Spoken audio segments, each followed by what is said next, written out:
Hello everyone. In this video, I will show you how to increase download speed in Battle.net. First, open the Battle.net app and make sure no other games are updating or downloading at the same time.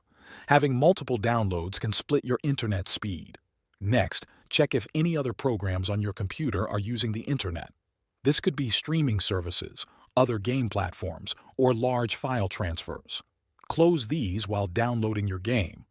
Go to the settings in Battle.net by clicking the Blizzard logo in the top left corner, then choose Settings.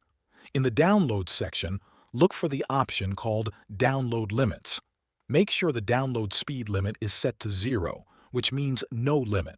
If there is a number there, uncheck the option and save the settings. If you are using Wi-Fi, try switching to a wired Ethernet connection. This usually gives a more stable and faster download speed. Restarting your router can also help. Turn it off for about 30 seconds and then turn it back on to refresh the connection.